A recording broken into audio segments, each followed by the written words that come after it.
మనందరికీ తెలిసిన బాదం ఆల్మండ్స్. దీంతో కూడా ఇంత మంచి బిజినెస్ చేయొచ్చా?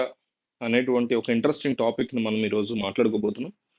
బేసిక్‌గా ఆల్మండ్స్ అంటే ఈ బాదం పప్పులు రకరకాల సైజులో ఉంటాయి. మీకు ఒక యావరేజ్ సైజువి కేజీ 1200 అట్లా ఉండేవి ఉంటాయి. ఇంకా అంటే 800, 900 ఉంటాయి. ఇంకొన్ని వచ్చేసి 1300, 1400 పెద్ద సైజు ఆల్మండ్స్ కూడా ఉంటాయి. అయితే ఈరోజు మనం మాట్లాడుకోబోయేది బ్రోకెన్ ఆల్మండ్స్. బ్రోకెన్ ఆల్మండ్స్ అంటే ఇప్పుడు ఒక బాదం ముక్క 2 ముక్కలుగా విడిపోవడాన్ని. వాటిల్ని పెద్దగా ఎవరు కొనరు. ఇప్పుడు ఇడ్లీ ఉంది. ఇడ్లీ 2 ముక్కలుగా విడిపోయి షాప్ వాళ్ళిస్తే మనం కొంటామా? అంటే దానికేదో పేరు పెట్టి దానికి మసి పూసి మారేకడి చేస్తే అదే ఎక్కువ తింటాం మామూలు ఇడ్లీ కంటే. అది వేరే విషయం గానీ, మామూలుగా మనం ఒక ఫాస్ట్ ఫుడ్ సెంటర్‌లోకెళ్ళి ఇరిగిపోయిన ఇడ్లీ ఇస్తే ఇది మాకు వద్దని వేరేది ఇచ్చేస్తాం.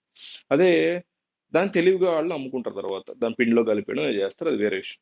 సో, మనం ఒక బ్రోకెన్ ఆల్మండ్స్‌కి ఉండేటువంటి ఇప్పుడు ఆల్మండ్స్ కటింగ్ చేసేటప్పుడు గానీ, ప్లకింగ్ చేసేటప్పుడు గానీ, దాన్ని శుభ్రపరిచేటప్పుడు గానీ, విరిగిపోయినటువంటి ఆల్మండ్స్ మీకు విపరీతంగా ఉంటాయి. ఇండియా మొత్తం మీద జమ్మూ కాశ్మీర్‌లో 22 టన్నుల ఆల్మండ్ ప్రొడ్యూస్ అవుతా ఉంటది. అక్కడ మళ్ళీ విరిగిపోయినటువంటి ఆల్మండ్స్ కూడా భారీ లెవెల్‌లోనే ఉంటాయి.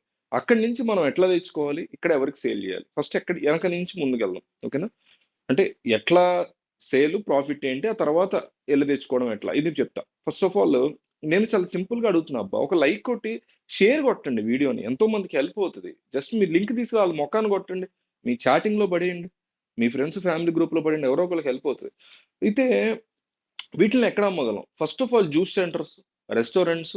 మనం జ్యూస్ తాగుతాం. ఒక డ్రై ఫ్రూట్ జ్యూస్. లేతే మామూలు జ్యూస్‌లో కూడా ఆల్మండ్ కలుపుతుంటారు అప్పుడప్పుడు కాస్ట్‌లీ ఎక్కువున్న చోట. అక్కడ లోపల ఆల్రెడీ విరిగిపోయినవే వాళ్ళకి గావాలి. కొత్తది మళ్ళీ ఆళ్ళు కొనరు. ఇట్లాంటి వాళ్ళు బాగా కొంటారు. అట్లాగే కాస్త దిగువ మధ్య తరగతి వాళ్ళు, కాస్త పరిస్థితులు బాలేని వాళ్ళు, వాళ్ళు కూడా కొంటారు. ప్రతి ఒక్కళ్ళు కూడా ఆల్మండే కావాలి, ఫుల్ ఆల్మండే కావాలనే ఉండరు. కాస్త తక్కువ ధరైన టేస్ట్ ఇవేమి చేంజెస్ ఉండవు. జస్ట్ అది విరిగిపోయిన ముక్క కాబట్టి కాస్త తక్కువ ప్రైస్‌కొస్తాయి. ఇప్పుడు మనకి పెద్ద పెద్ద ఫ్రిడ్జ్‌లు, వాషింగ్ మిషన్‌లు ఏదన్నా ఒక డెంట్ పడిందనో, కొన్ని కార్లు తక్కువ ప్రైస్‌కి అమ్ముతూ ఉంటాయి కంపెనీలు. అట్లా అన్నమాట. సో, ఇలాంటివన్నీ మనం సిద్ధపరచుకొని నెలకో, వారానికో ఒక ఎంతో కొంత ఒక ఒక నెలకి ఒక 1000 కేజీల వరకు అమ్మదగ్గ సోర్సెస్ అన్నీ ఒక మార్కెటింగ్ ఒక నెల రోజులు చేసి పెట్టుకున్నాం. ఒక 1000 కేజీలు నెలకి మన దగ్గరిస్తే ఆళ్ళు కొంటారు. సో, ఎంతకి మన దగ్గర అమ్మగలుగుతాం అంటే 600కి దీన్ని మనం అమ్మగలుగుతాము. బ్రోకెన్ ఆల్మండ్స్‌ని. ఎందుకంటే నార్మల్ ఆల్మండ్ 900, రూ. 1000 అట్లా ఉంటది. అట్లాంటిది బ్రోకెన్ ఆల్మండ్స్ కూడా దాదాపు 700, 750, 800 ఉంటది బయట. కానీ మనం 600కి అమ్మగలుగుతాం. ఎట్లా? ఈ జమ్మూ అండ్ కాశ్మీర్‌లో ఒక ప్లేస్ ఉంది. అక్కడికి వెళ్లి మనం తెచ్చుకోగలిగితే ఒక్కసారి ఎళ్తే చాలు. నెలకు ఒకసారి ఎళ్తాం. ఒక 500, 1000 కేజీలో తెచ్చుకుంటాం. దాన్ని బట్టి ప్రాఫిట్స్. సో, అక్కడికి వెళ్ళినప్పుడు మన రఘునాథ్ బజార్ అని జమ్మూ అండ్ కాశ్మీర్‌లో ఉంది. ఎలా ఎళ్ళాలి అక్కడికి జమ్మూ అండ్ కాశ్మీర్ ఏంటి కూడా చెప్తా. సో, జమ్మూ అండ్ కాశ్మీర్ వెళ్ళినప్పుడు బాగా గుర్తుపెట్టుకోండి రఘునాథ్ బజార్. దీనికి ట్రేడ్ లైసెన్స్ ఉండాలి. ఫుడ్ సర్టిఫికేట్ ఉండాలి. ఈ 2 ఇంపార్టెంట్. సో, రఘునాథ్ బజార్‌కి వెళ్ళినప్పుడు అక్కడ మీకు 450, 460, 430 అక్కడ బిడ్డింగ్ ఏస్తుంటారు. ఇంతకు మించి దాటవు ప్రైస్‌లు. 460 దాటి అస్సలు ఒక కేజీ ఉండదు బ్రోకెన్ ఆల్మండ్స్. అక్కడ నేను కనుక్కొని ఆల్రెడీ చేసే వాళ్ళతో మాట్లాడి చేస్తున్నా. వీడియోలు ఉత్తినే సరదాగా బోర్ కొట్టి చేయట్ల. చాలా ఇంపార్టెంట్ వీడియోస్ కనుక్కొని చేసే వాళ్ళని అడిగి మరీ మాట్లాడుతున్నాను నేను. కాబట్టి పంపించండి. ఎవ్వడో ఒకడికి ఉపయోగపడుతది. మీరిచ్చే ఒక లింక్ ఒక జీవితాన్ని నిలబెడతది. రేపొద్దున పిల్లలు ఫీజులు కట్టుకుంటారు. ఈఎంఐలు కట్టుకుంటారు ఇంటికి. అదే బండికి. ఇంటి అద్దె కట్టుకుంటే చాలు కదా! మీరిచ్చే ఒక షేర్ వల్ల రేపు ఎవరైనా బిజినెస్ చేసి ఇంటి అద్దె కట్టుకుంటే మీకెంత పుణ్యం. సో, చేయండి. అయితే ఈ రఘునాథ్ బజార్‌కి జమ్మూ అండ్ కాశ్మీర్‌కి వెళ్ళి అక్కడ ఒక 450కి మీరు కొన్నారు. వచ్చారు. మీ ఊరు హైదరాబాదో, వైజాగో, కరీంనగరో, వరంగల్లో అక్కడ హైదరాబాద్ ఎక్కడో మీరు అమ్మడం స్టార్ట్ చేశారు. ఒక 1000 పోనీ 500 అనుకుందాం. 1000 కేజీలు కాదు. 500 కేజీలు అక్కడి నుంచి మీరు కట్టించుకొని రాగలిగారు. సో, ఇక్కడ 600కి అమ్ముతారు. 650కి అట్లా కొంటారు. రూ. 50 మీరు అక్కడికెళ్ళినందుకు ఖర్చు గాని, ఉన్నందుకు గాని, ట్రాన్స్‌పోర్ట్ ఛార్జీలు గాని, పర్ కేజీ రూ. 50 తీసేద్దాం. రూ. 100 ప్రాఫిట్. అంటే 500 కేజీలు రూ. 100 ప్రాఫిట్‌లో మీరు నెలలో అమ్మగలిగితే స్టోర్ గూడా ఉంటది గదా! ఆల్మండ్ అంటే ఎక్కువ కాలం ఉంటది. అమ్మగలిగితే ముందే మీరు సిద్ధం చేసుకొని మార్కెటింగ్ కంప్లీట్ చేసుకొని నెల తర్వాత వెళ్లి స్టాక్ ఒక్కసారే నెలకు ఒక్కసారే ఎళ్తారు. తెస్తారు 500 కేజీలు. కొన్ని జ్యూస్ షాపులకి ఇప్పుడు పెద్ద పెద్ద డీమార్ట్‌లు, మోర్‌లు కాకుండా చిన్న మినీ సూపర్ బజార్‌లో ఒక ఊళ్ళో 200, 300 ఉంటాయి. వాటిల్లో మీరు 600కి ఒక ప్రైస్‌లో 600 అనేది చాలా లీస్ట్ ప్రైస్. 700కైనా కొంటారు గానీ చెప్తున్నా. మరి మీరు 600కి ఎవడు కొంటాడు? 700కి ఎవరు కొంటారు అంటారని చెప్తున్నా. 600కి అమ్మేశారు.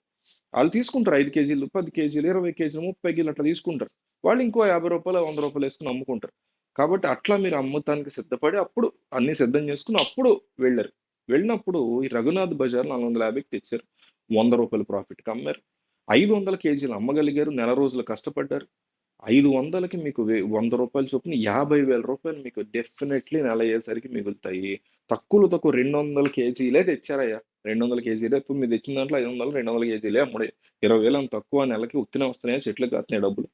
సో మీ దగ్గర ఈ రకమైనటువంటి బ్రోకెన్ ఆల్మండ్స్ తక్కువ ప్రైస్‌కి దొరుకుతున్నాయని తెలిసి మీ చుట్టుపక్కలోళ్ళందరూ కూడా బంగారంలోకి వచ్చి కొంటారు. ఎలా వెళ్ళాలి? ఇక్కడికి వెళ్ళడం పూర్తిగా చూడాలని చెప్తాను. అందుకే వీడియో ఆపుకుని పూర్తిగా చూస్తే మొత్తం ఎవరి డీటెయిల్స్ చెప్పడానికి నాకున్నటువంటి సోర్సెస్ నేను ట్రై చేస్తుంటా. అందుకే ఇంపార్టెంట్ వీడియోస్ కాబట్టే షేర్ చేయమనండి. ఉత్తినే టైం పాస్‌కి కాదు. సో ఎట్లా వెళ్ళాలి రఘునాథ్ బజార్‌కి? First of all Jammu and Kashmir వెళ్ళాలనో ఢిల్లీ వెళ్ళాలి. మనం ఫ్లైట్‌లకి వెళ్ళేంత డబ్బున్నోళ్ళం కాదు, పేదోళ్ళం కాబట్టి బిజినెస్‌లు చేస్తున్నాం కాబట్టి సికింద్రాబాద్ నుంచి వెళ్ళాలనుకునే వారికి హజరత్ నిజాముద్దీన్ ఒక స్టేషన్ ఉంటది. ఢిల్లీ మెయిన్ స్టేషన్ కాకుండా ఇంకో స్టేషన్ అన్నమాట. మనకి సికింద్రాబాద్, నాంపల్లి అట్లాగా అట్లా. సో ఈ స్టేషన్‌లో దిగాలి. హజరత్ నిజాముద్దీన్‌కి, హైదరాబాద్‌కి ఉండేటువంటి ట్రైన్ పేరు తెలంగాణ ఎక్స్‌ప్రెస్. 36 గంటలు పడద్ది. మీకు స్లీపర్ వచ్చేసి 1500 ఎంతో ఉంటది టికెట్. నేను ఇవన్నీ కలిపి రూ. 50 తీసామన్నా ఇందాక. మీరు అక్కడికెళ్ళి స్టే చేస్తారు ఒక 700, 800 రూమ్‌లో జమ్మూ కాశ్మీర్‌లో. ఇవన్నీ కలిపే. మళ్ళీ జమ్మూ కాశ్మీర్‌కెళ్ళటానికి కూడా ఒక ట్రైన్ ఉంది అట్లా. సో మీరు సికింద్రాబాద్ నుంచి హజరత్ నిజాముద్దీన్‌లో తెలంగాణ ఎక్స్‌ప్రెస్ 36 గంటలు వెళ్ళొచ్చు. Vizag to Hazrat Nizamuddin express Samata express. Vijayawada నుంచి హజరత్ నిజాముద్దీన్ 27 గంటలు పడుతుంది. దానికి తమిళనాడు ఎక్స్‌ప్రెస్ ఎక్కాలి. సో వెళ్ళిన తర్వాత హజరత్ నిజాముద్దీన్ నుంచి జమ్మూకి డైరెక్ట్‌గా ట్రైన్స్ ఉంటాయి. దాన్ని మాల్వా ఎక్స్‌ప్రెస్ అంటారు. ఇది డైలీ ఉండేటువంటి ట్రైన్. దానికి కూడా మీరు ఇక్కడ నుంచే టికెట్లు బుక్ చేసుకోవచ్చు ఐఆర్‌సీటీసీలో. శుభ్రంగా బుక్ చేసుకొని, ప్లాన్ చేసుకొని, ఎళ్లి బ్రష్, బ్యాగ్ అయన్నీ యేసుకొని ఎళ్తారు. ఎళ్ళిన తర్వాత కొన్నారు. కొంత సొమ్ము తీసుకెళ్ళి కొనుక్కొని దాన్ని జాగ్రత్తగా ట్రైన్‌లో ట్రేడ్ లైసెన్స్ అన్నీ మన దగ్గర ఉన్నాయి. ట్రైన్‌లో యేసుకొని మళ్ళీ అదే హజరత్ నిజాముద్దీన్‌కి మీ ఊరు సంబంధించి ఇంకా ఎక్స్‌ట్రా ఇంకో 2000 ఎంతో అవుద్ది మహా అయితే. ఓహ్! రూ. 1,00,000 అయిపోద్ది కదా! తెచ్చుకున్నారు. శుభ్రంగా మనం ఇందాక అనుకున్నటువంటి ప్లాన్స్ ఏవైతే ఉన్నాయో వాటన్నిటికి మీరు సేల్ చేసుకున్నారు. నెల రోజులు పట్టింది. లేదు మీరు 500 తెచ్చారు. ఈ నెల 300 కేజీలే అమ్ముడైనయి. ఏంటి నష్టం? రూ. 100 ప్రాఫిటే కదా ప్రతి కేజీ మీద. 30,000 వచ్చాయి కదా! ఓకే. జాగ్రత్తగా మన ఈఎంఐలో ఇంకోటి కట్టుకొని ఈసారి ఇంకా బెటర్‌గా ఎట్లా, ఇంకా తక్కువగా ఎట్లా, ఇంకా ఎక్కువగా ఎట్లా అమ్మగలి, ఈ ఊరు కాకుండా మన పక్క ఊర్లో ఎట్లా అమ్మగలగాలి, ఈసారి 1000 కేజీలు ఎట్లా అమ్మగలగాలని మీకే ఒక నాలెడ్జ్ వస్తది. నేను చెప్పక్క నాలాంటోడు ఎవడో చెప్పక్కర్ల మీకు. మీకే నాలెడ్జ్ వస్తది. కాబట్టి ఈ ప్లాన్ ట్రై చేయండి. చాలా బావుంటది. ఇది చుట్టుపక్కల జనాలకు మీరు స్ప్రెడ్ చేసుకుంటే తక్కువ ప్రైస్‌లో విరిగినటువంటి ఆల్మండ్స్ వీళ్ళు జమ్మూ కాశ్మీర్ నుంచి తెప్పిస్తున్నారు అంటే డబ్బులు లేనోళ్ళు ఉంటారు. మనలాంటోళ్ళు ఇప్పుడు నేనైనా తక్కువగా వస్తుంది ఇప్పుడు ఆల్మండ్ అంటే ఎగబడేలాగా ఎందుకంటే టేస్ట్ సేము. దాని నుంచి వచ్చేటువంటి ఇంగ్రీడియెంట్స్ ఐ మీన్ దాని న్యూట్రియంట్స్ ఇవన్నీ కూడా సేమ్ ఉంటాయి గదా! ఆల్మండ్ ఎందుకు తింటాం మనం? అద్భుతమైనటువంటి ఒక ప్రోటీన్ ఉంటది దాంట్లో. దానికోసం తింటాం. లేకపోతే ఇంకోటి ఫైబర్ ఉంటది దాంట్లో. ఐరన్ ఉంటది. వీటన్నిటి కోసం తింటాం.